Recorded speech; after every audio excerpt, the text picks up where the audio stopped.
Please आप लोग मुझे कमेंट करके बता दीजिएगा कि मैं रोमांटिक लव की स्टोरी को आगे स्टार्ट करूं या उसे रहने दूं। और हाँ, प्लीज़ मेरे चैनल को सब्सक्राइब कर लीजिएगा। चलिए हम क्रूअल हस्बैंड के नेक्स्ट पार्ट पर आगे बढ़ते हैं। पिछले पार्ट में हमने देखा था कि हमारा वांगचन एवं पूरी तरह से कंप्लीट हो गया था, पर हमारे मॉडर्न वर्ल्ड पर श्यान वगैरह अभी चल रहा था। तो चलिए इसी में हम आगे बढ़ते हैं। विंग जो हॉस्पिटल में लेटा हुआ था और उसे धीरे धीरे होश आ रहा था। विंग अपनी आंखें खोलता है। वो देखता है कि वो हॉस्पिटल में चारों तरफ है और फिर वो अपनी आंखें फिर से बंद करता है और अपने आप में सोचता है, ओह तो मैं अपने वर्ल्ड में वापस आ गया। विंग जैसे ही अपनी आंखें बंद करता है उसे अपनी इस लाइफ का सब कुछ याद आने लगता है कि उस बीबुशियान मतलब विंग ने उसकी लाइफ में क्या क्या तहलका मचाए हैं। वो एक ओमेगा के पीछे भाग रहा था। उसने अपनी आंट से इतने प्यार से बात की, उन्हें गले लगाया। ओह नो, मेरी पूरी रेपुटेशन इस लड़के ने बर्बाद कर दी। अब मैं क्या करूँगा। ऐसा सोचते हुए अपने बिस्तर से उठ के बैठने की कोशिश करता है। तभी वो देखता है कि वहाँ पर मैडम यू है। मैडम यू उसे बैठने में मदद करती है। तभी वो कहता है, आंट वो मैं। मैडम यू विंग के मुंह से आंट सुनते ही समझ चुकी थी कि विंग को सब कुछ याद आ गया। वो कहती है, विंग तुम ठीक हो। और उनके चेहरे पर विंग को देखकर जो होश में आने की स्माइल थी वो शायद थोड़ी कम पड़ गई थी। विंग उनकी ओर देखता है और फिर सोचता है, आखिर वो भी एक इंसान है, उसे भी प्यार की कमी तो महसूस हुई है, उसे भी मदरली लव चाहिए। इसलिए वो मैडम की ओर देखता है और कहता है, मदर वो लानवांगजी कहाँ है। मैडम जैसे ही उसके मुंह से लंजा ना सुन के लानवांगजी सुनती, वो सब कुछ समझ चुकी हैं कि विंग को सब कुछ याद है और साथ में इस टाइम पे जो भी हुआ विंग को वो भी याद है। वो कहती हैं, वो ऑफिस गया होगा, मुझे लगता है शायद वो आज रिज़ाइन भी कर देगा। विंग जैसे ये सुनता है पता, मतलब मुझे ऑफिस जाना है। मैडम कहती, विंग तुम अभी ठीक नहीं हो। तो विंग कहता है, पर मदर मुझे जाना है, मुझे उसे रिज़ाइन करने से रोकना है। मैडम कहती, पर मैंने उसे कहा है रिज़ाइन करने के लिए। विंग अपनी आंट की ओर देखता है और कहता है, मदर मैंने कहा ना, मुझे उसे रोकना है, वो मेरा मेट है। मैडम जैसे ही सुनती है वो कहती है, तुम्हें कैसे पता कि वो तुम्हारा मेट है जबकि तुम्हारे फेरोमोन। तभी विंग कहता है, मुझे सब कुछ याद है आंट, और मुझे ये भी पता है कि ये बात आपको पता है कि वो मेरा मेट है। मैडम ये अपना सर नीचे कर लेते हैं। विंग कहता है, मैं आपसे कुछ भी नहीं कह रहा, मुझे पता है आप सिर्फ मेरे अच्छे के लिए सोच रही हैं, पर प्लीज़ मुझे इस वक्त जाने दीजिए। मैडम ये कुछ नहीं बोलती और विंग जो कि हॉस्पिटल से निकल जाता है। अब हम देखते हैं इधर बे कॉर्पोरेशन में वांगची जो अपना सामान पैक कर रहा था। सुयांग और लांसिचन वांगची से बार बार पूछ रहे थे, वांगची ऐसा क्या हुआ, तुम अचानक से ऑफिस से रिज़ाइन क्यों करना चाहते हो। वांगची कुछ नहीं कहता और कहता है, बस अपने सामान को पैक करता रहता है। तभी सुयांग वांगची को हाथ पकड़ के रोकता है और कहता है, वांगची ये सब क्या है, तुम कुछ कह क्यों नहीं रहे, और विंग कहाँ है, तुम उसके बिना यहाँ पर हो और तुम यहाँ से जाने की कोशिश कर रहे हो। तुम्हें पता है ना अगर उसे पता चला तो क्या होगा। तभी वांगची कहता है, गगा प्लीज़ आप लोग शांत हो जाइए, मैं बस रिज़ाइन करना चाहता हूँ क्योंकि मैं थक चुका हूँ, मैं नहीं करना चाहता ये काम। वांगजी जो अपने गगा और श्रेयांग को समझाने की कोशिश कर ही रहा था, तभी वहाँ पर एक गर्ल आती है जो कहती है, मिस्टर लानवांगजी। लानवांगजी बोलता है, आपको बॉस ने बुलाया है अपने केबिन में। वांगजी उसकी ओर देखता है कहता है, मैं भी जाके रिज़ाइन कर दिया आता हूँ। ऐसा कहकर वो अपना रेजिग्नेशन लेटर उठाता है और बॉस की केबिन की ओर चल देता है। जब वो जाता है तो देखता है कि विभूषण उसका फेस अभी भी थोड़ा पेल लग रहा है और वो अपनी ऑफिस की कुर्सी पर बैठा हुआ है। वांगची जाता है और उसके टेबल के सामने खड़ा हो जाता है और कहता है, सर आपने मुझे बुलाया। विंग कुछ भी कहता है उससे पहले ही कहता है, सर मैं आपके ऑफिस की कोई भी बात नहीं कर सकता क्योंकि मैं यहाँ पर अपना रेजिग्नेशन लेटर देने आया हूँ। तभी विंग उसकी ओर घूर के देखता है और कहता है, सच में। वांगची कहता है, यस सर। तभी विंग जो अपनी चेयर से उठता है और वांगची के पास आता है और उसके कमर पे हाथ रख के उसे अपनी ओर खींचते हुए कहता है, सच में लानवांगजी तुम मुझे छोड़कर जाना चाहते हो, वो भी ऐसी हालत में जब मैं बीमार हूँ। वांगजी उसकी ओर देखता है कहता है, सर प्लीज़ मुझे छोड़ दीजिए, और अपना सर नीचे झुका देता है। विंग अपनी इंडेक्स फिंगर से वांगची के चिन को उठाता है और उसके आंखों में देखते हुए कहता है, ये तुम सिर्फ इसलिए कर रहे हो ना क्योंकि मदर ने तुमसे कहा है। पर मदर इसलिए कह रही थी क्योंकि उन्हें मेरी टेंशन है। पर इसका मतलब ये नहीं है कि मैं तुम्हें सच में छोड़ दूँगा, वो भी अपनी रेपुटेशन को इतनी गंदे तरीके से बर्बाद करने के बाद तो बिल्कुल नहीं। अब तुम्हें मेरी रेपुटेशन को अच्छा करना होगा, ताकि पब्लिक के सामने जाकर तुम्हें ये तो करना होगा कि भाई विभूषण जिस ओमेगा के पीछे इतने दिनों से पागल था, कम से कम उसे वो ओमेगा मिल तो गया, वरना मेरा क्या होगा। तभी वांग जी उसे धक्का देता और कहता है, विभूषण तुम्हें यहाँ सिर्फ अपनी रेपुटेशन की पड़ी है, मुझे लगा तुम मुझसे प्यार करते हो इसलिए तुम मुझे रोकने की कोशिश कर रहे हो। तभी विंग जो एक मिनट करता है और कहता है, ओह तो तुम मुझसे प्यार करते हो ना, तुमने अभी अभी एक्सेप्ट किया। वांग जी कहता है, मैं नहीं करता, मैंने एक्सेप्ट नहीं किया। तभी विंग कहता है, पर मुझे तो अभी यही सुनाई दिया कि तुमने अपना प्यार कन्फेस किया। वांग जी कहता है, मैंने कहा कि तुम मुझसे प्यार करते हो, मैंने ये नहीं कहा कि मैं तुमसे प्यार करता हूँ, और कभी नहीं कहूँगा कि मैं तुमसे प्यार करता हूँ, क्योंकि तुम बहुत ही खड़ूस हो। ऐसा बोलकर वांग जी अपना रेजिग्नेशन लेटर रख कर जाने लगता है। तभी विंग कहता है, ईशान मैंने तुम्हें यहाँ इसलिए नहीं बुलाया था कि तुम अपना रेजिग्नेशन लेटर देकर जाओ। फिर वो अपनी शहर में वापस हटता है और कहता है, ये कुछ फाइल्स है, इन्हें कंप्लीट करो। वांग जी विंग की ओर घूर के देखता है और कहता है, सॉरी सर, बट मैं रेजिग्नेशन लेटर दे चुका हूँ। तभी विंग उसकी ओर देखता है और कहता है, तुम फिर से, तुमने शायद गलती कर दी, तुम्हें रेजिग्नेशन लेटर नहीं देना चाहिए था, क्योंकि तुम भूल रहे हो तुमने जब कंपनी में ज्वाइनिंग की थी उस टाइम पर कुछ शर्तें थी जो तुमने फुलफिल करनी होंगी। एज ए रेजिग्नेशन लेटर दे रहे हो तो तुम्हें मुझे 1 मिलियन भी देने होंगे, क्या तुम मुझे दे पाओगे। तभी वांग जी विंग की ओर घूर के देखता है, कहता है, ऐसी कोई शर्त नहीं थी। विंग कहता है, ऐसा किसने कहा, चाहो तो अपने गगा या अपने उस फ्रेंड से भी पूछ सकते हो, मैं सच कह रहा हूँ। जी विंग को घूर के देखता है, उसके बाद तो फाइल उठाकर चला जाता है। तभी विंग स्माइल करता है और कहता है, ओह तुम तो उस किंग की तरह ही हो, बिल्कुल खड़ूस, पर डोंट वरी, मैं तुम्हें प्यार करना सिखा दूँगा। उसके बाद विंग स्माइल करता है। तभी वो देखता है कि उसकी कैबिन में चिंग शाओ आई है।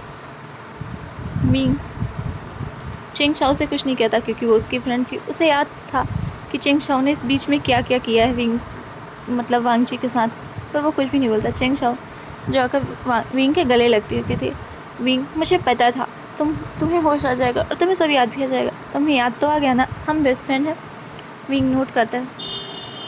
चिंग शाओ जो विंग के साथ कुछ ज़्यादा ही फ्लर्टी वे में बात कर रही थी, और तभी चिंग शाओ जानबूझकर अपनी हील्स को थोड़ा सा साइड से रखती है, जिससे उसके पैर में मोच आती है और वो सीधा विंग की लैब में गिर जाती है। विंग उसे उठाकर खड़ा ही करने वाला था, तभी वहाँ पर वांग जी आ जाता है। वांग जी जो फाइल लेकर गया था उन्हें वापस करने आया था, क्योंकि उनमें कुछ भी करेक्शन नहीं था, मतलब क्या सही करना था वो पूछ के ही नहीं गया था, तो वापस पता करने के लिए था। पर वो विंग की लैब में चिंग शाओ को देखता है तो वापस जाने लगता है। चिंग शाओ जो पहले उठने वाली थी, वो वांग जी को देखकर विंग की लैब में और अच्छे से बैठते हुए उसके नेक को पकड़ लेती है, और फिर वांग जी से कहती है, तुम यहाँ पर क्या कर रहे हो, तुमने अब तक अपना रेजिग्नेशन लेटर नहीं दिया। विंग कुछ भी बोलता उससे पहले वांग जी कहता है, मैंने दे दिया है, और तुम्हारे बॉयफ्रेंड ने उसे एक्सेप्ट नहीं किया, इसमें मेरी गलती नहीं है, उससे कहो कि वो मेरे रेजिग्नेशन लेटर को एक्सेप्ट करे और मुझे यहाँ से जान दे। इतना बोलकर वांग जी जो केबिन के अंदर आया था उस गेट को जोर से बंद करते हुए वहाँ से चला जाता है। विंग चिंग शाओ को खड़ा करता है। चिंग शाओ कुछ बोलते इससे पहले ही विंग उसके हाथ को पकड़ता है और उसके कमर के पीछे फोल्ड करते हुए उसके गर्दन को जोर से पकड़ के उसी टेबल पर पिन कर देता है और कहता है, तुम्हारी हिम्मत कैसे हुई उसके साथ ऐसे बात करने की। चिंग शाओ बोलती है, विंग तुम ये क्या कर रहे हो, तुम इतने गुस्से में। तभी विंग बोलता है, मैं कुछ महीनों तक अगर इमोशनल बिहेव कर रहा था तो तुम्हें क्या लगा, मैं अपनी क्रुएल्टी भूल गया हूँ। विंग की ओर चिंग शाओ देख कर बोलती है, विंग पर हम फ्रेंड हैं। तभी विंग बोलता है, पर वो मेरा मेट है, दोबारा उसके साथ अगर डिसरिस्पेक्ट से बात की तो मैं भूल जाऊँगा कि तुम कौन हो या क्या हो, मैं तुम्हें डिस्ट्रॉय करने से पहले एक बार भी नहीं सोचूंगा, अब जाओ यहाँ से। ऐसा कहकर वो चिंग शाओ को धक्का देता है। चिंग शाओ जो नीचे गिर जाती है। चिंग शाओ वहाँ से उठती हुई चली जाती है और वो बहुत ज़्यादा गुस्से में आ जाती है और सोचती है, लान वांग जी, आज तुम्हारी वजह से विंग ने मेरे साथ ये किया, इन सब की वजह तुम हो, अगर तुम उसकी लाइफ में नहीं आते तो मैं और विंग बहुत ही हैप्पी लाइफ जी लेते, पर अब मैं तुम्हें मैं तुम्हें डिस्ट्रॉय कर दूँगी। ऐसा कह के चिंग चाओ वहाँ से निकल जाती है। विंग जो फिर से वांग जी को बुलाने के लिए अपनी असिस्टेंट को बोलता है। वांग जी इस बार फिर से विंग के कैबिन में आता है। विंग जो देख पा रहा था वांग जी इस वक्त बहुत गुस्से में है। विंग उससे कहता है, क्या हुआ, फाइल में तुमने करेक्ट किया क्या? तो वांग जी बोलता है, पर आपने बताया था कि मुझे करेक्ट क्या करना है। तो विंग बोलता है, ये तो तुम्हारा काम है ना, तुम्हें मुझसे पूछना चाहिए कि तुम्हें क्या करेक्ट करना है। तो वांग जी बोलता है, जब आपने मुझे फ़ाइल दी तो आपको नहीं बताना चाहिए कि मुझे क्या करेक्ट करना है। विंग जो स्माइल करता है क्योंकि उसे पहले से पता है कि इस फाइल में कुछ भी गड़बड़ नहीं है। वो कहता है, वो मेरे नाम के आगे हर जगह एक एक्स्ट्रा ए लगा हुआ है, तुम्हें इस पूरे फाइल से उस ए को इरेज करना है। वांग जी उन फाइल्स को देखता है और कहता है, इन सब में से? विंग कहता है, हाँ, मुझे एक्स्ट्रा कुछ भी पसंद नहीं। वांग जी जो पहले से ही गुस्सा था, उसे विंग की इस तरह की हरकतें और गुस्सा दिला रही। वो सारी फाइल को वहीं पर पटकता है और कहता है, डी बुशियन, बहुत देर से देख रहा हूँ तुम्हें, तुम जब से आ जाए हो ऑफिस में मुझे गुस्सा दिलाने की कोशिश कर रहे हो। तुम समझते क्या हो खुद को? तुम्हें क्या लगता है मैं तुम्हें जवाब नहीं दे सकता? विंग उसके करीब आता है, कहता है, मुझे तो पता है तुम मुझे जवाब दे सकते हो। हर ओमेगा अपने अल्फ़ा को बहुत अच्छे से जवाब दे सकता है, और देखो मैं तो तुमसे डरता भी हूँ, पर तुम ही हो जो मुझे छोड़कर जाना चाहते हो। तो मैं तुमसे एक बॉस की तरह बात कर रहा हूँ। वांग जी जो एकदम विंग के करीब आता है। विंग जो वापस से अपनी चेयर में बैठ चुका था, और वांग जी उसकी ओर बढ़ते हुए आता है और उसके चेयर पे दोनों ओर अपने हाथ रखते हुए कहता है, बी भूषण, तुम्हें नहीं लगता तुम कुछ ज़्यादा कर रहे हो?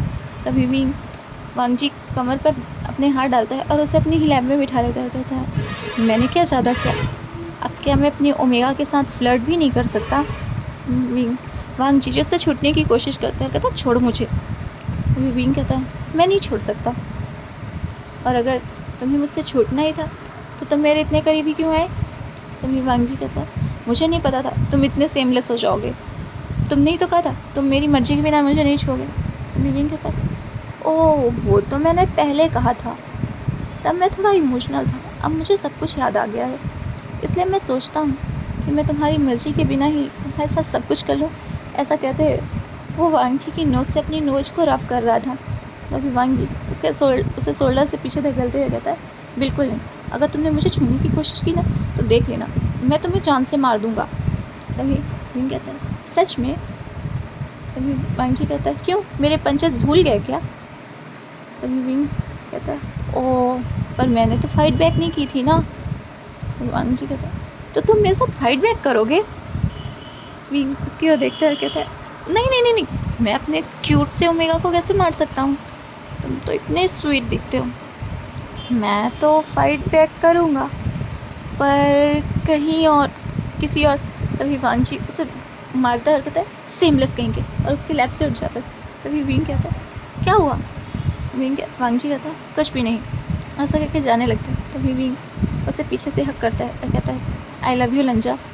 विंग की ये बात सुनकर वांग जी एकदम फ्रीज हो जाता है। तभी वांग जी उसकी ओर देखता है और कहता है, क्या तुम अपने पूरे होश में हो? तभी विंग कहता है, मुझे पता है तुम उस बात से गुस्सा हो जब मैंने तुम्हें रिजेक्ट किया था, पर उस वक्त हालात तो कुछ और थे ना, और इस वक्त कुछ और। तब मुझे ओमेगास बिल्कुल पसंद नहीं थे, मुझे लगता था ओमेगास बस टाइम वेस्ट करते हैं, पर इस वक्त मैं सच में तुमसे प्यार करता हूँ। मैं सच में चाहता हूँ कि हमारा एक क्यूट सा बेबी हो, बिल्कुल आयुवान की तरह। तभी वांग जी उसकी ओर देखता है और कहता है, ये आयुवान कौन है? तभी विंग हेजिटेट करते हुए अपनी नेक को रब करता है और कहता है, वो मैंने सोचा कि हम दोनों का जब बेबी होगा ना तो हम उसका नाम युवान रखेंगे। आयुवान कैसा है? तभी वांग जी उसे मारता है और कहता है, मैंने अब तक तुम्हें अपना बॉयफ्रेंड बनाने के लिए भी हामी नहीं भरी, और तुम बच्चों के सपने देख रहे हो। विंग कहता है, वो क्या है ना लंजा, मैं पहले कुछ नहीं देखता था, पर जब से तुमने देखा है मैं तो बस ऐसे ही सपने देखता हूँ। विंग जो बड़ी सी स्माइल कर रहा था, तभी वांग जी उसकी सर पर एक टपली मारता है और कहता है, मुझे लगता है तुम पूरे पागल हो गए, उस एक्सीडेंट के बाद तुम थोड़े पागल हुए थे, अब तो तुम पूरी तरह से पागल हो गए हो। ऐसा कहकर वांग जी यहाँ से जाता है, पर वांग जी उसके चेहरे पर एक स्माइल थी। वांग जी जब अपने कैबिन में जाता है तो देखता है शुयांग और सिचेन वहीं पर हैं। वांग जी उन दोनों को इग्नोर करता है और अपनी चेयर पर बैठ जाता है और अपने काम को करने लगता है। तभी शुयांग उससे बोलता है, क्या हुआ वांग जी, तुम जा नहीं रहे? तभी वांग जी कहता है, नहीं मुझे कुछ काम करना है। तभी शुयांग सिचेन की ओर देखता है, कहता है, देखा का, इसे ही कहते हैं प्यार में पड़ना। ये मुझसे कह रहा था कि ये ऑफिस छोड़कर चला जाएगा, हम समझ नहीं रहे, और अब देखिए विंग ने इससे एक बार कह दिया कि ये ऑफिस छोड़कर ना जाए तो ये कितनी शांति से मान गया। वांग जी तुम तो पूरे प्यार में पागल हो गए हो। वांग जी शुयांग की ओर एक पेपर बॉल बनाता है और उसके सर की मारता है, जिसे शुयांग पकड़ लेता है और कहता है, लंजा तुम बहुत स्वीट हो। तभी बाहर जो विंग खड़ा था वो ये सुन लेता है और कहता है, मेरे वांग जी को तुम स्वीट बोलने वाले होते कौन हो? और वो शुयांग को कॉलर पकड़ लेता है। तभी वांग जी वहाँ पे आता है, कहता है, विंग तुम फिर शुरू हो गए, ये शुयांग है ना मेरा फ्रेंड। तभी वांग जी की ओर देखता है विंग और कहता है, तुम्हारा फ्रेंड हो या कोई और, तुम्हें स्वीट सिर्फ मैं बोल सकता हूँ। वांग जी अपना सिर से करता है, कहता है, छोड़ो उसे। वांग जी विंग उसे छोड़ देता है और कहता है, पर वांग जी कहता है, मैंने कहा ना। विंग जो पीछे पीछे वांग जी के आते हैं और उसके चेयर के पीछे खड़ा हो जाता है और कहता है, विंग वांग जी से कहता है, वांग जी हम आज डेट पर चल सकते हैं ना, मुझे तुम्हारे साथ डेट पर चलना है। विंग ये सब कुछ बहुत ही सीमलेसली वांग जी को टच करते हुए बोलता है, और वांग जी जिसके ईयर्स पूरे रेड हो रहे थे क्योंकि यहीं पर उसके गगा पर उसका फ्रेंड खड़ा था, वो विंग के हाथ को अपने शोल्डर से हटाता है और कहता है, मुझे छोड़ो, मुझे ऐसे छुआ मत करो। विंग सीमलेसली कहता है, पर अगर तुम्हें मैं नहीं टच करूँगा तो कोई और टच करेगा। विंग की ओर देखते हुए वांग जी कहता है, अगर किया तो? विंग कहता है, तो मैं उसे जान से मार दूंगा। वांग जी कुछ कहता है उससे पहले शुयांग कहता है, गगा चलिए हमें यहाँ से चलना चाहिए, कुछ लोग हमें देखकर कुछ ज़्यादा ही लबी डबी हो रहे हैं। तो विंग शुयांग को जीत दिखाता है, शुयांग स्माइल करता हुआ वहाँ से निकल जाता है। तभी विंग जो कि अपने घुटनों के बल बैठता है और वांग जी की चेयर को अपनी ओर घुमाता है और उसके लैप पे अपना सर रखता है और कहता है, लंजा मैंने तुम्हें बहुत मिस किया। तभी वांग जी भी विंग के सर पर हाथ फेरता है और कहता है, मैं तो हर पल तुम्हारे पास ही था ना। तभी विंग कहता है, मुझे नहीं पता, पर मैंने तुम्हें सच में बहुत मिस किया, मुझे बहुत अच्छा लगा जब तुम ऐसे गुस्सा करते हो, मुझ पर अपना हक जताते हो। वांग जी उसे कहते हैं, विंग मुझे हमेशा से डाउट था कि तुम मुझे रिजेक्ट कर रहे हो, तब मैं जानता था तुम मेरी प्रोटेक्शन का हमेशा ध्यान रखते थे। विंग स्माइल करता है और कहता है, कैसे नहीं करता, तुम मेरे मेट थे, बस मैं तुझ पर ओमेगास को अपनाना नहीं चाहता था, पर मैं प्यार तो तुमसे तब भी करता था ना, और अब भी करता हूँ। विंग जब ये स्माइल करता है तो वांग जी कहता है और विंग और वांग जी जो कुछ ज़्यादा ही लवी डबी हो रहे थे, और शुयांग और सिंचन उसे देखकर मुंह बना रहा था। जल्दी विंग और वांग जी के एंगेजमेंट की डेट अनाउंस हो जाती है।